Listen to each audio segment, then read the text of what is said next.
अच्छा, आज हमको लगता है कि आप लोग, भैया इसको थोड़ा सा पीछे, थोड़ा आगे हो तो, हाँ हाँ, हमें लगता है कि आज की कथा बड़ी अच्छी होगी। कारण शुरू में ही राधे रानी, राधा मैया के द्वारा ये आशीर्वाद मिल गया मुझे, क्योंकि सब सुख लहे तुम्हारी सरना, तुम रक्षक काहू को डरना। तो राधा रानी अर्थात माता जी सामने बैठी हैं। 101 रुपए का दान आपने दिया, आपके लिए एक बार जोरदार ताली बजाइए। सोच लीजिए महाराज, भगवान इस पैसे का महत्व क्या है? इस पैसे का महत्व ये है कि किसने चढ़ाया है, समझ गए? नहीं तो इतना तो महाराज शाम को डाल्टनगंज में कुछ खाने पीने वाले लोग जाते होंगे, इतना चला जाता होगा। अच्छा, हम लोग का तो कोई खर्चा ही नहीं है महाराज, न गुटखा खाना है न पान खाना है। अच्छा, हमारे काशी में 2 चीज बड़ी प्रसिद्ध है, जानते हैं क्या? अरे खाई के पान बनारस क्या कि खाई के पान बनारस वाला खुल जाए बंद अकल का भैया। अच्छा, बड़ाई हो गई तो गड़बड़ाइए मत, जिसकी बड़ाई होती। अच्छा, मेरी कोई बड़ाई कर दे तो हम और अच्छा करने का प्रयास करते हैं। जैसे बजरंग बली की जो बड़ाई कर देता था तो प्रसन्न हो जाते थे, बढ़िया काम करते थे ना। तो आइए, अच्छा जैसे माताएं घर में भोजन बनाती हैं, खूब मन से बनाइए। अब पति देवता इतने कह दें कि नमक तेज है तो सब काम खत्म, है ना। और कितना भी खराब भोजन हो मामा जी, केवल एक बार कह दीजिए कि अरे वाह कितना सुंदर भोजन है, तो काम बन जाता है। इसलिए भैया बनाए रखिए, क्योंकि लाइव टेलीकास्ट चल रहा है। कृपया हमारी इज्जत आपके हाथ में है, प्रभु इज्जत बचाए रखिए। खाई के पान बनारस वाला, बनारस में 2 चीज प्रसिद्ध है, पहला पान और दूसरा बनारसी साड़ी।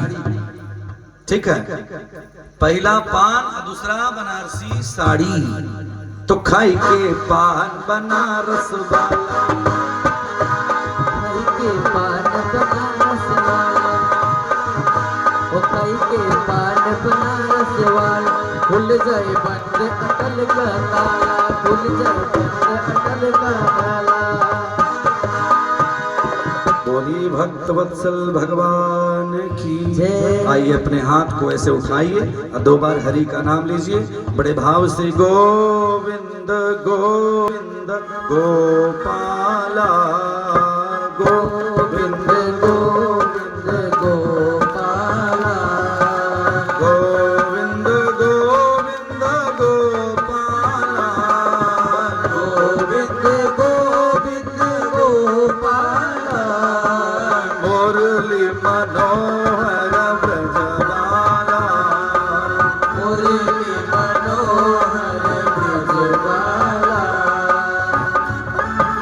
मुरली मनोहर ब्रजबाला, गोविंद गोविंद गोपाला, गोविंद गोविंद गोपाला, रास रसेश्वर ब्रजबाला, रास रसेश्वर ब्रजबाला, रास रसेश्वर ब्रजबाला, रास रसेश्वर ब्रजबाला, गोविंद गोविंद गोपाला, गोविंद गोविंद गोपाला, रास रसेश्वर ब्रजबाला, रास रसेश्वर ब्रजबाला, रास रसेश्वर ब्रजबाला, रास रसेश्वर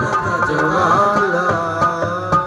बोलिए कृष्ण भगवान की जय, राधे रानी सरकार की जय। आइए, दत्त चित्त होकर के थोड़े से मेरी तरफ भगवान की कथा में हम लोग चले। आज की कथा में राजा परीक्षित ने सुखदेव जी से पूछा, गुरुदेव भगवान बड़ा सुंदर चरित्र चित्रण आपने किया, कल की कथा में आप लोगों ने सुना कि भोले बाबा आज एक स्त्री का रूप बना करके जाते हैं दर्शन करने के लिए और भगवान का दर्शन होता है। वहीं पर एक शिव जी का नाम पड़ गया गोपेश्वर महादेव। क्या नाम पड़ा? प्रेम से बोलिए गोपेश्वर महादेव की। जब नाम पड़ गया उसके बाद भगवान अपने धाम गए और पार्वती जी से शंकर जी ने कहा, प्रिया बड़ा गजब का हमारे भगवान का चरित्र है। तुम जानती हो भगवान के चरित्र चित्रण को जो एक बार देख लेता है उसका मंगल हो जाता है। उसी चरित्र में आपने कल सुना प्रहलाद जी की कथा। हिरण्यकश्यपु का वध हुआ। उसके बाद राजा परीक्षित ने पूछा कि गुरुदेव उसके बाद क्या हुआ? बताया। जानते हो एक समय की बात है, जिस प्रकार तूने प्रश्न किया था कि क्या भगवान सिर्फ मनुष्य को तारते हैं कि देवताओं को तारते हैं, उसी प्रकार की बात है। एक समय राक्षसों का राजा बलि नामक एक राजा हुआ। बलि भी बड़ा ही विद्वान था, लेकिन उसके अंदर सारी बुराई थी, लेकिन एक अच्छाई थी कि ब्राह्मणों का बहुत सम्मान करता था। ब्राह्मणों का बहुत सम्मान करता था। जहां संत देख लेता था सेवा सत्कार करता था। उसके गुरुदेव का नाम था शुक्राचार्य जी। क्या नाम था? शुक्राचार्य जी। और आज शुक्राचार्य जी से सलाह लिया कि गुरुदेव मुझे इंद्र की गद्दी पाने के लिए क्या करना पड़ेगा, क्योंकि भैया उस जमाने में भी कुर्सी की लड़ाई थी और इस जमाने में भी कुर्सी की लड़ाई है ना। पहले जमाने में भी कुर्सी और आज भी कुर्सी ना। तो महाराज भगवान की कृपा देखिए, गुरुदेव ने कहा कि बेटा तुझे यज्ञ करना पड़ेगा अगर तुझे इंद्र की कुर्सी चाहिए तो। मामा जी रोज पूजन करते हैं, आसन के नीचे हम लोग जल गिरवाते हैं पूजा के बाद। अब बोलवाते हैं इंद्राय नमः शक्राय नमः। इंद्राय नमः भी बोलेंगे तब भी काम बन जाता है, शक्राय नमः बोले तब भी। क्यों? हर सनातनी को, जैसे मैया बहनों आप लोग पूजा करती हो ना, तो पूजा पर से डायरेक्ट अगर आरती करके उठ गई तो काम गड़बड़ हो जाएगा। जितना भी धर्म आप करोगी वो सब इंद्र के पास चला जाएगा। तो पहले तो बिना आसन के पूजा नहीं करना चाहिए, और आसन बिछा के अब पूजा आप करते हो तो उसके नीचे जल पृथ्वी माता पर जरूर गिराइए अंतिम में। नहीं तो जो भी आप धर्म करोगे वो इंद्र भगवान ले लेते हैं। आज इंद्र के कुर्सी पाने के लिए बलि ने कहा कि ठीक है मैं भी यज्ञ करूंगा। शुक्राचार्य जी ने यज्ञ के लिए अग्नि प्रवेश किया। हवन 3 प्रकार के, यानी यज्ञ हमारे शास्त्रों में 3 प्रकार की है। ध्यान से आप सब सुनेंगे। 3 प्रकार की, हवनात्मक, पाठात्मक और अभिषेकात्मक। हवनात्मक का मतलब कि एक यज्ञ वो है जिसमें सिर्फ हवन होगा मंत्रों से। एक यज्ञ वो है जो पाठात्मक होती है, जैसे सतचंडी महायज्ञ, श्रीमद् भागवत सप्ताह ज्ञान यज्ञ। ये क्या है? पाठात्मक है। दुर्गा जी के दशहरा में जो होता है वो भी पाठात्मक यज्ञ है। उसी प्रकार एक यज्ञ होती है उसका नाम है अभिषेकात्मक। तो आज बलि ने हवनात्मक यज्ञ प्रारंभ किया। यज्ञशाला का निर्माण हुआ। यहाँ पर सभी देवतागण भगवान विष्णु के पास गए।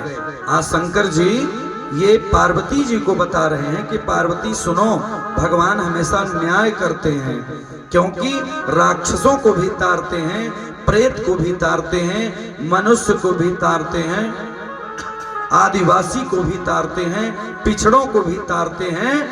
क्योंकि जब हिंदुस्तान के बॉर्डर पर विदेशियों की गोली चलती है, चीन पाकिस्तानियों की, तो वहां गोली ये नहीं देखती कि हिंदू मर रहा है कि मुसलमान मर रहा है। प्यारे विचार करिएगा, वो गोली जब चीन पाकिस्तान की चलती है बॉर्डर पर, तो उसमें शहीद होने वाला सिर्फ ब्राह्मण और राजपूत ही नहीं होता है। विचार करिएगा, हम सिर्फ हिंदू हिंदू करके लड़ाई करने में परेशान हैं, लेकिन विचार करिए एक जमाना था हमारे दुनिया को स्वतंत्र कराने में हमारे एक से एक योद्धा लगे, तो हम इस बुराई में ना पड़ के अच्छाई लें। भगवान ने कभी बिरादरीवाद नहीं किया। भगवान तो कहते हैं कि हमारे पास जो साफ मन से आएगा, पवित्र मन से आएगा, उसका मैं हो जाऊंगा। भगवान कहते हैं कि निर्मल मन जन अरे सो मोहि पावा, अमोहि कपट छल छिद्र न भावा। भगवान कहते हैं कि निर्मल मन, पवित्र मन बनाओ, तब मेरे पास आओ। एक पत्नी पति के पास जाए तो पवित्र मन बना के जाए।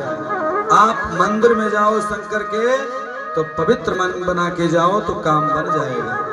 जरूरी नहीं है कि बहुत बड़ा विद्वान हो, बहुत बड़े ब्राह्मण हो और बिना नहाए ही पूरा माघ का महीना बीत जाता है।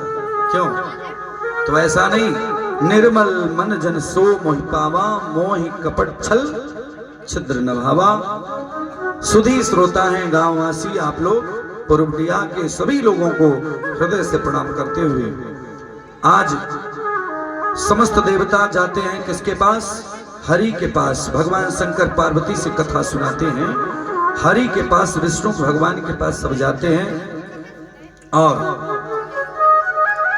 कहते हैं कि प्रभु आप ही एक ऐसा कार्य कर सकते हैं जो कोई नहीं कर सकता। भगवान ने कहा करना क्या है? जब विष निकला तो उस समय विष पिलाने के लिए हमें जाना पड़ा स्त्री का रूप बना के। अब देवता लोग क्या चाहते हो? हरि ने कहा, ब्रह्मा जी ने कहा कि देखो बलि का आतंक बढ़ रहा है, लेकिन बलि आज इंद्र के आसन पर आना चाहता है, लेकिन ये कदापि नहीं होगा। क्यों कि देवम भूत्वा देवम यजेत। तो प्यारे हे हरि विष्णु, एक काम करो, तुझे रूप बनाना पड़ेगा। भगवान ने कहा कौन सा रूप बनाना पड़ेगा? कहें देखो वो ब्राह्मणों का बड़ा सम्मान करता है, तुम्हें ब्राह्मण का रूप बनाना पड़ेगा। भगवान हरि ने कहा, विष्णु ने कहा, ए ब्रह्मा जी, आज दुनिया को ठगने के लिए सबसे बड़ा पंडितई का रूप है। विचार करिए, अगर कोई भी बिरादरी का हो जाके चला जाए, संत बन जाए भैया, तो दुनिया को ठगने में सबसे आगे वो हो जाएगा। कह दे कि 11 साल से फलाहारी बाबा, अब दुनिया के लोग उसके पीछे पीछे घूमते हैं, लेकिन ये नहीं देखेंगे कि कौन कितना मेहनत करता है। बिना मेहनत के इस दुनिया में कोई आगे बढ़ने वाला नहीं है। जो बेटा जो बेटी पढ़ेगा नहीं तो कुंडली में भले ही डॉक्टरी का योग हो, उसको बनने वाला वो नहीं है। हरि ने कहा कि बारे ब्रह्मा जी, बड़ी बात आपने कहा, ब्राह्मण का रूप बड़ा ठगने के लिए सही है। क्योंकि हनुमान जी महाराज पहली बार जब रूप बनाए राम कथा में, तो किसका रूप बनाए? आप सुधी श्रोता हैं, कोई भी एक हमको बताइए कि पहली बार पूरी राम कथा में हनुमान जी का जब चरित्र आया तो हनुमान ने किसका रूप बनाया जी? बोलिए ब्राह्मण देवता की जय। जब भगवान ऋष्यमुख पर्वत के पास पहुंचने वाले थे तो सुग्रीव ने देखा कि कोई हमारा भाई किसी को भेजा है, क्योंकि बाली के डर से जाकर छिपा था। जामवंत जी ने कहा कि हनुमान जाओ देखो, कोई लगता है कि बाली का भेजा दूत है। तो जानते हैं हनुमान जी ने क्या किया? सोचा कि यार सबसे बढ़िया पंडित का रूप है, ब्राह्मण का रूप सबसे श्रेष्ठ होता है। ब्राह्मण का रूप बनाया। अब पहली चौपाई जाकर के रामचरितमानस में गोस्वामी तुलसीदास जी ने लिख दिया, किष्किंधा कांड प्रारंभ हुआ। किष्किंधा यानी किस माने श्री हरि हनुमान जी महाराज किस यानी बंदर अर्थात हनुमान जी के कंधे पर दो वीर बैठे, तो हो गया वो किष्किंधा कांड। विचार करिएगा। पहली चौपाई लिखा, भगवान के सामने ब्राह्मण के रूप में हनुमान जी महाराज पहुंचे नीतीश भैया। अब पहुंचने के बाद दोनों वीरों के सामने, राम लक्ष्मण के सामने ब्राह्मण देवता खड़े हो गए। अब खड़े होकर के पहले ही हाथ जोड़ लिए। और जब हाथ जोड़े तो पहली चौपाई बोल दिया को अक्षर से, क्योंकि पंडित जी लोग प्रश्न बहुत ज्यादा करते हैं। शुभम जी, कोई पंडित आपसे मिल जाए तो इतना प्रश्न करेगा कि हालत खराब हो जाए। कहाँ से हैं, कितने बेटे हैं, पत्नी कैसी है, पूरा हाल चाल ले लेंगे। कोई ट्रेन में मिल जाए पंडित आपसे, तो पंडित के रूप में थे हनुमान जी ने कहा कि को तुम श्यामल अगौर शरीरा, क्षत्रिय रूप फिर ही बनवीरा।